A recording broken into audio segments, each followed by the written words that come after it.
TradeTheMBI.com. This is John's reports for the 7th of January, and it seems like Trump understood what I was talking about, announcing that they're going to get some 30 to 50 million barrels of oil from Venezuela. So, yeah, he understands that the only way to get things rolling is lower oil prices, and he couldn't get the agreement with Russia and Ukraine. So this sort of kind of solves that.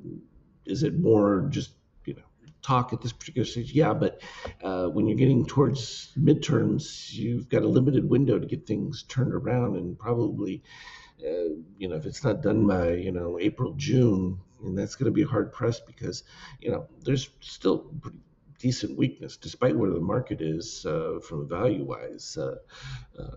There are definite problems within the broader economic structure of things, and I think that's finally getting addressed. We can still see magenta over yellow, so it's all clean.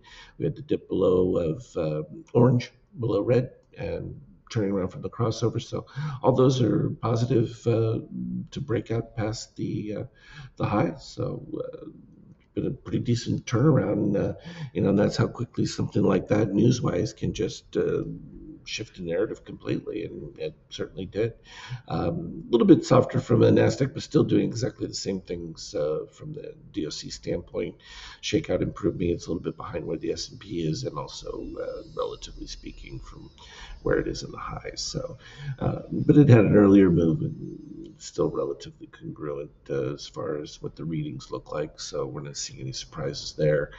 From a Treasury standpoint, there's just no inflation. There hasn't been, and the Fed still way out of contact with where reality is, but that's okay.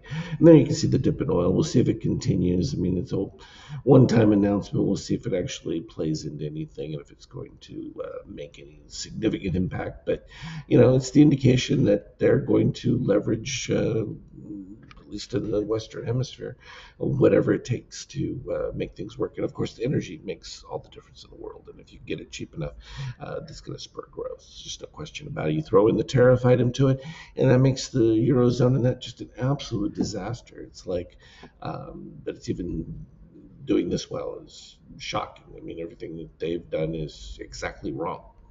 And it shows in where their economic stats. I mean, Germany's manufacturing, France manufacturing base have all plummeted, and that net zero fiasco is just doing them in, and serves them right. That's what you get when you just do stupid things. Gold is going to continue its climb, and you're going to have back and forth resets with it. Likewise with Bitcoin, that was the excitement from ETH announcing that they were going to have this massive breakthrough, and we've been hearing about that forever. So there it was from the 50K. You had slight MBI lead to start the day. Things were softer, and then magenta moved over yellow pretty much right at the beginning of it, and that was right at the 76%. So that was the green signal. We also had the DOC flip over here where green went above cyan, and then cyan dipped below red. That's always a buy, and boom, took off from there. And clean shakeout. This was all coming off that rising gold Azure, which had started earlier. We got to positive extremes a little later in the day, so we can expect that for the fill factor, and that would take us right down to the 65-ish range. So not bad. All in all, pretty decent stuff. And let me go to the 5-minute chart there. Yeah, we can see the early move up. Options filled back in there, and then it was just later in the day after it was known where things were going with the announcement and that. Post-market here in the Asian session, the European's been very soft, and that's just a backfill. So, all benign. That's the long and the short of it for now. As always, anything relevant, I'll put on the team chat. Have a good one. Trade well.